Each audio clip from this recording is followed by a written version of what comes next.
অর্ভির এত বেশি ঝাল লেগেছিল, শুধু অর্ভির না সাথে আমারও।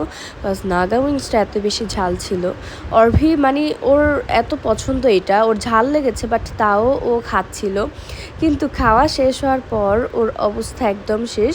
3 বোতল ঠান্ডা পানি খেয়ে ওর অবস্থা একদম মানে শেষ হয়ে গিয়েছে। ও তাও বলছিল যে আপুরে আমাকে যদি এখনও নাগা উইংস দাও আমি এখনও খেতে পারবো। তো ওকে আমি টান দিয়ে নিয়ে গেলাম যে আসো তোমার মাথাটা একটু ঠান্ডা করে দিই, মাথায় তেল দিয়ে দিব তোমার। বাট আমি বুঝলাম না ও আজকে তেল দিতে এসে কেন কোনো কিছু বলছে না। তো আমিও ভাবলাম ও যেহেতু কিছু বলছে না, এই চান্সে ওকে মাথা ভর্তি করে তেলটা দিয়ে দেই। আর এই দেখেন এই তেলটার মধ্যে কত কিছু দেওয়া ছিল।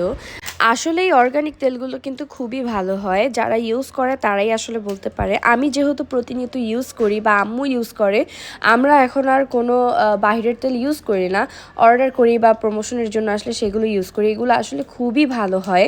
তো এই তেলটা যদি আপনি আপনার মাথায় ইউজ করেন তাহলে আপনার চুল পড়া আস্তে আস্তে কমে যাবে। তারপরে হচ্ছে চুল কালো হবে, ঘন হবে, দেন চুল পড়া কমে যাবে।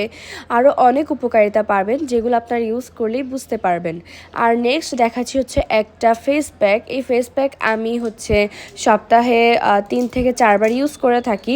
আর এইটার ভালো একটা বেনিফিটও আমি পেয়েছি। সো আপনারা যদি ইউজ করতে চান আপনারা অর্ডার করে নিতে পারেন। এই ফেস প্যাকটা ইউজ করলে কিন্তু আপনার ফেসের কালো দাগ দূর হবে, আপনার ফেসের মানে স্কিনটা সফট হবে আর ব্রাইট হবে। দেন এইটা হচ্ছে একটা হেয়ার প্যাক।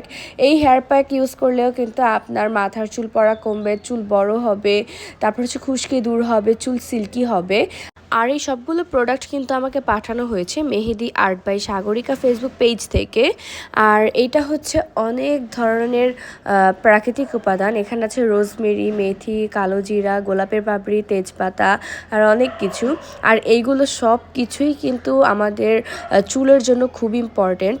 আর এইটার সাথে একটা স্প্রে বটলও দিয়েছিল। এইটা দিয়ে আসলে হচ্ছে আপনারা টোনার বানাতে পারবেন। এটা পানির মধ্যে জাল দিয়ে তারপরে টোনার বানিয়ে নেবেন আর মাথার স্ক্যাল্পের মধ্যে স্প্রে করে নিলেই কিন্তু হয়ে যাবে। আবার চাইলে যে কোনো তেলের সাথে এইগুলো একদম জাল দিয়ে আপনারা একটা তেলও বানিয়ে নিতে পারবেন।